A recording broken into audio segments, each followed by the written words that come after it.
How are you? Please, have a seat. Take a seat if you have one.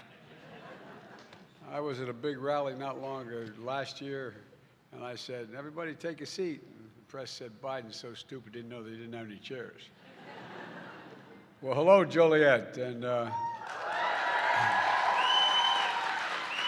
what a Saturday morning crowd. Thank you so very much. And Audrey, thanks for that introduction. You know, there's millions of women and men like Audrey all across America who are struggling and worrying every day about how they take care of themselves and take care of their needs, particularly in the area of health. You know, thanks to you having one of the best congressional delegations in America, and that's not hyperbole. Including my buddy, and he is my buddy, Dick Durbin. You've been there every step of the way, Dick. Thank you. And Senator Tammy Duckworth, a genuine, we talk about American heroes, this is an American hero. This is an American hero. She risked her life and gave everything. If I had time, I'd spend the whole time talking about what she did, defending our nation, a tireless fighter for her constituents, supporting families and supporting our veterans like nobody else does. And I can't thank you enough for everything you do. I really mean it. Thank you, Tammy. It's great to be with another terrific member of Congress, Robin Kelly, a champion of women and children, not only in her district, but all across America. Seriously, when I have a question, I pick up the phone and I call her and ask for advice. Your very own Congresswoman Lauren Underwood. Lauren, thank you, thank you, thank you. You know, I didn't know Audrey's story. I didn't know what she was going to be saying when she spoke. But the only part of it that didn't surprise me was you picked up the phone and called her. You picked up the phone and called her. You know why? Not only are you a hell of a congresswoman, you're a nurse. No, I'm serious. There's something special about nurses. Maybe it's because, no. I genuinely mean it. I, like many of you, have been a considerable consumer of health care in my family, losing family members as well as saving family members. And spent a lot of time early on with myself in ICU a long time ago. And you know, docs allow you to let you live. But you know, I often say if there are any angels in heaven, they're all nurses, male and female. Doctors let you live, nurses make you want to live. No, I'm not joking, male and female. I remember being in ICU looking at those monitors after a 9-hour operation and thinking to myself, I wasn't hurting, I just was tired. I just wanted to just let it go. I knew the line went flat. All kidding aside, some of you had a similar experience. And my nurse, I'll never forget her name, Pearl Nelson at Walter Reed, come up and whisper in my ear, stroke my face, make me and talk to me. Talk to me. You know, it's just amazing what nurses do. And Lauren is a person you can always count on. She's always there. You know, in just her first 2 terms of office, she got 10 pieces of legislation passed into law. 10 pieces. A lot of my Republican colleagues spend 10 years and don't get 1 piece passed into law. But all kidding aside, you know, lowering health care costs, improving care for women who serve in the armed forces, increasing the number of veterans trained in health care jobs, protecting America's supply of critical prescription drugs and medical devices. And most of those were bipartisan efforts she put together. And by the way, Lauren does her job. It reminds me of what my dad used to say. He used to say, I'm not looking to the government to solve my problems. I just want them to understand my problems. She understands. Part of it is just understanding what your constituents need. When you can help, help, and when you can't, when there's no real answer, tell them the truth, and then work like hell to try to find an answer. Folks, I've come to Illinois to talk about 2 programs that reflect who we are as Americans, that Lauren understands to her core, Social Security and Medicare.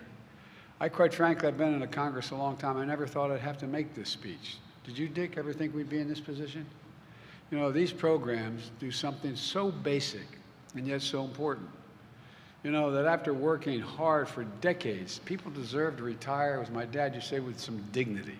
The word he most often used. Everyone's entitled to be treated with dignity. And the idea that a hard-working person would retire and be in real trouble, deprived of their dignity, is just something beyond comprehension to most of us. That's how it should be in the United States. Lauren talks about people she grew up with, and the people she represents. They're folks we all know. They're you in this auditorium. They're people I grew up with. Imagine a nurse from Lauren's hometown in Naperville who's been serving patients for decades. She's paid into the Medicare system and the Social Security system with every paycheck. She's getting ready to retire, this nurse, imaginary nurse, trying to make plans for a future. And she's counting on Medicare. She's counting on Social Security to be there for her. Paid into it your whole life. Imagine that young dad working in a warehouse in Joliet with little kids at home. It's a hard job. Comes home every day. He's not thinking about retirement yet, but one day he will. And he'll be grateful for the Social Security and Medicare paying for what he's paying into right now with those calloused hands and aching back will be there for he and his family. I mean, it's real. If I can just pause for just a second. I remember I was lucky. When my mom was passing away, my mom moved in after my dad died and moved into my house with me. And it was a great thing because my sister was nearby and my two brothers. And my mom was fiercely independent. And I remember she used to go up to the local drugstore to get her prescriptions. And she wouldn't tell us, but she didn't have enough money to pay for some of those prescriptions. And so to save her pride, I went up and gave him a credit card and said, whatever she has, whatever prescription she has, fill it and say she has enough money, she's paying for it. It's paid for. We didn't want her to know because she would have said no. Pride, dignity, dignity. Imagine a new retiree who recently turned 65. In the past few years, he's been dealing with diabetes, heart disease, even got a pacemaker. Takes several medicines a day, sometimes many as 12. Hassle, a hassle. But without Social Security and Medicare, it'd be impossible for him to afford the care he needs. I mean, literally, you know people. Some of you fit this bill. Most folks don't know their Social Security. Almost half of all seniors, without it, half of all seniors lived in poverty before we had Social Security. Half of the senior population of America. Not enough money to put food on the table until Medicare came along. No health care they could count on. And think about what it does to your sense of security. And again, back to what it does for individuals' dignity. We're proud people, especially those who busted their neck their whole life and paid into the system. But then we came together as a country and said, no, we can do a hell of a lot better than this. Social Security and Medicare are more than government programs. They're a promise. They're a promise. Work hard and contribute, and when time comes to retire, things are going to be a little easier for you. Not guaranteed, but it's a little easier. Social Security and Medicare don't solve it all. But there's a rock out, and we've counted on it. It's a rock-solid guarantee, an ironclad commitment.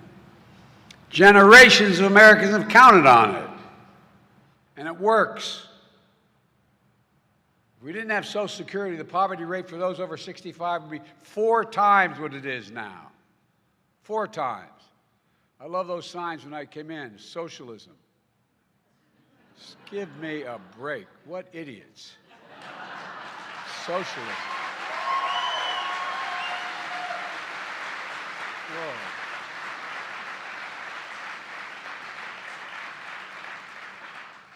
No one ever doubts I mean what I say. Sometimes, unfortunately, I say all that I mean. Look, think about in this district alone, more than 100,000 people over the age of 65 in Lawrence district. Some people have means. Others are living day to day on Social Security and Medicare. That's why Lauren and I are going to keep protecting and strengthening these programs. I believe that hard work should be rewarded. And I believe that we should have leave no one behind. No, I really mean it. No American No American has worked and struggled. That's why, with the help of Lauren and members of your delegation, we passed the Inflation Reduction Act because it made Medicare stronger. Look, take prescription drugs. Folks, we pay the highest price for prescription drugs of any developed nation in the world.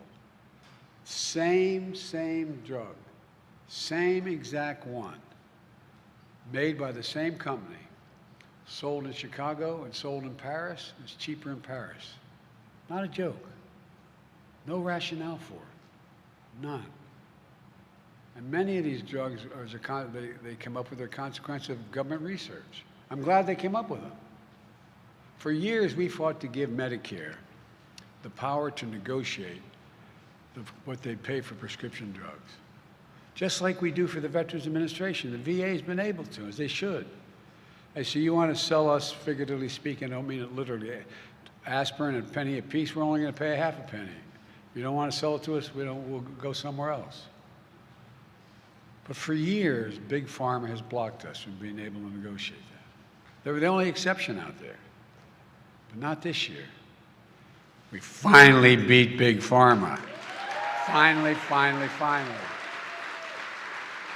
Medicare will finally have the power to negotiate lower prescription drug prices, just like VA. Additionally, seniors will see their out-of-pocket expenses for prescription drugs capped. You know people, maybe some of you, are paying $7,000, $8,000, $10,000 a year for prescriptions because you have cancer or other serious disease. Well, guess what? Because of the help of this delegation sitting in front of me, we capped that level. No senior starting January 1 will have to pay more than $2,000 a year for all their drugs.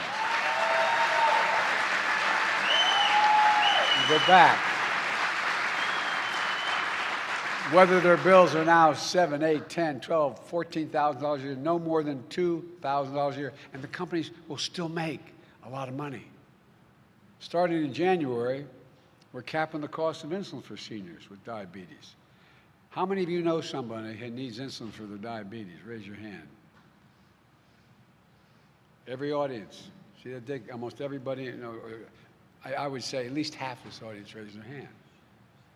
You know how much it costs to make that particular that insulin? It costs $10, T-E-N, $10 to make it. That's it, 10. With packaged, this isn't working, I guess. With his package, they don't want me to wander, I guess.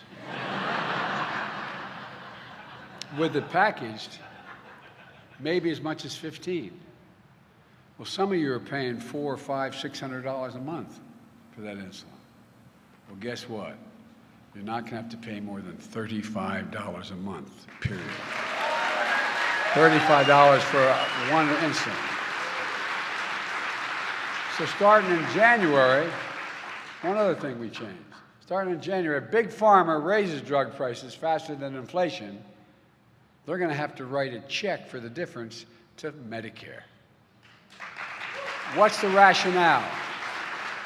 This past year, drug companies raised the price on more than one middle of this recession, quote unquote, as Republicans say. It's not a recession, but middle of this really turned down here in terms of expenses that people are paying at the kitchen table. They raised the price of 1,200 drugs higher than the rate of inflation. Just last year. We're putting an end to that. Plus, for seniors on Medicare Part D, recommended vaccines like shingles vaccines are going to be available for free, no copay. Last year, more than 2 million seniors got that shingles vaccine at an average price of $100 for it, but some had to pay as much as $200.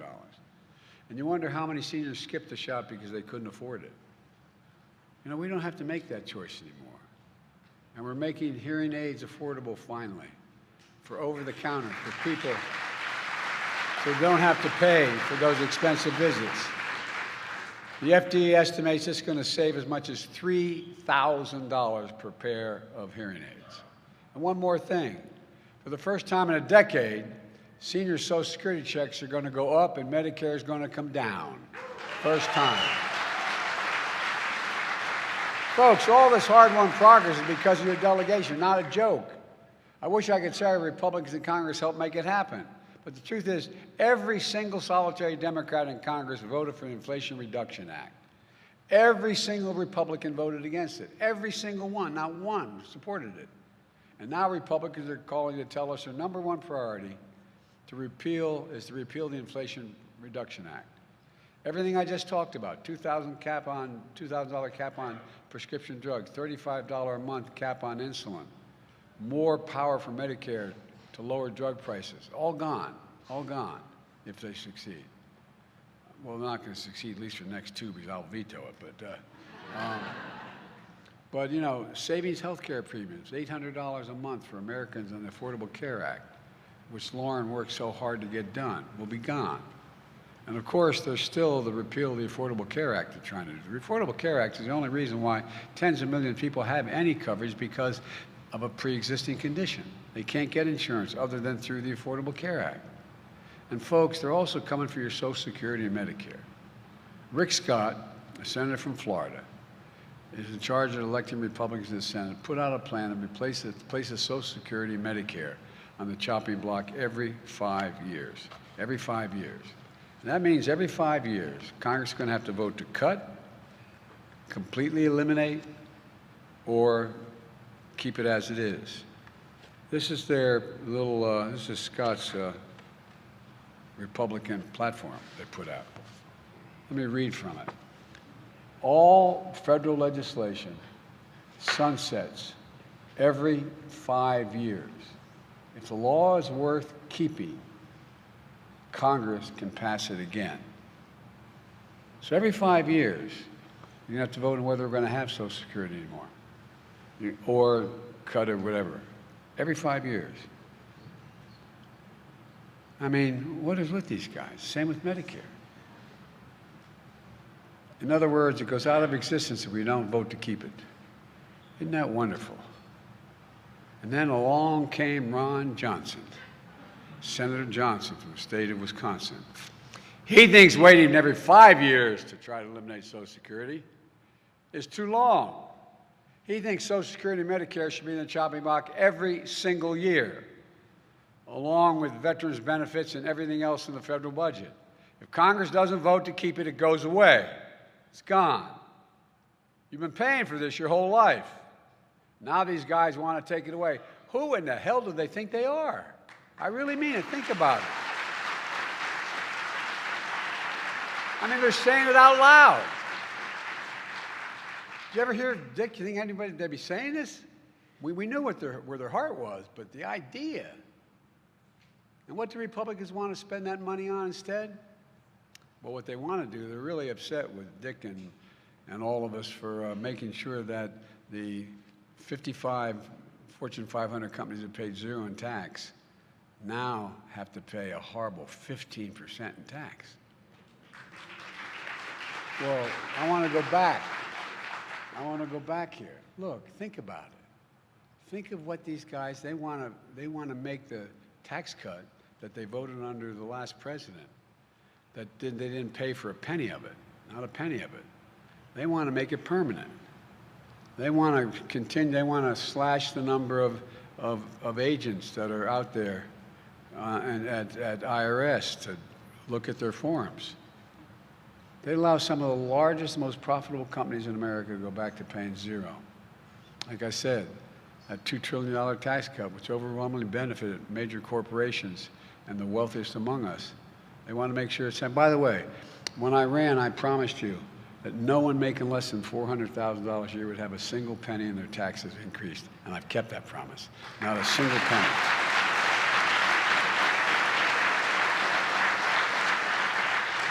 And folks, many of us are focused on inflation right now, but if you want to raise the cost of living on seniors, go ahead and give free rein to drug companies.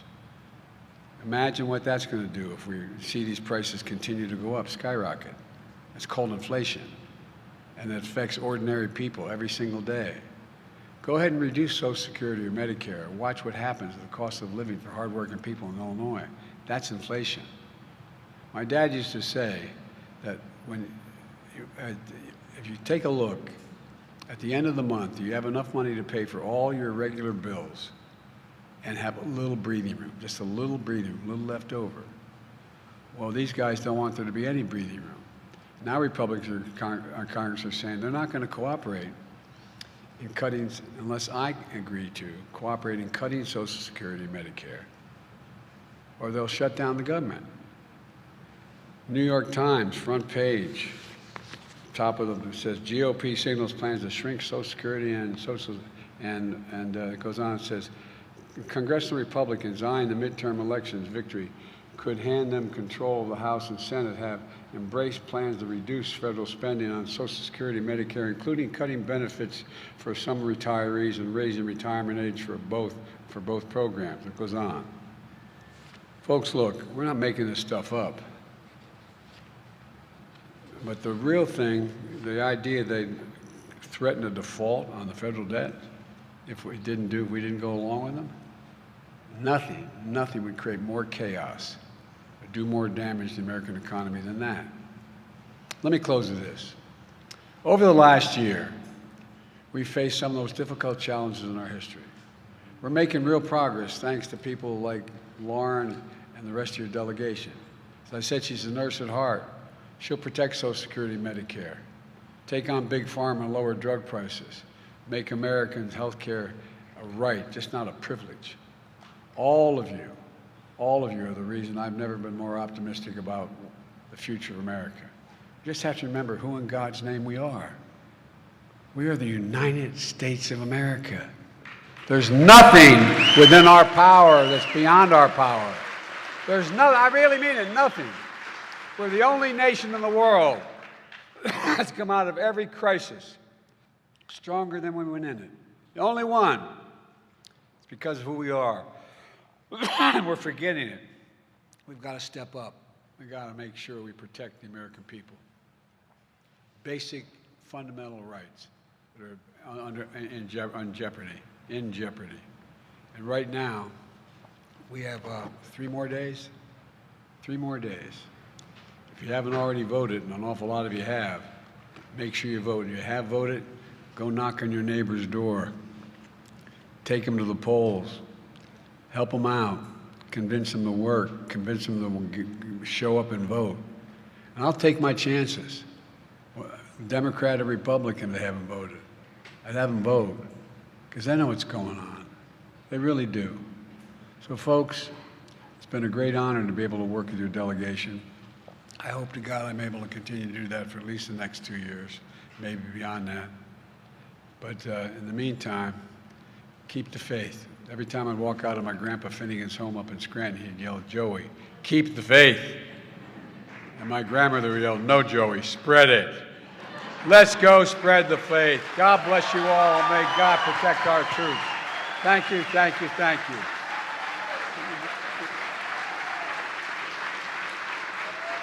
One more thing. The good news for you is I have to be in Philadelphia with Barack to campaign for some folks. And if I don't leave now, they tell me I'm going to be late. And Fetterman's a big boy. He's a big, I don't want to be late for him. But all kidding aside, you've been spared the idea what I like doing best is working the rope line, saying hi to all of you. I apologize I can't do that today. But I'm like a poor relative. Invite me back, I'll show up. Thank you.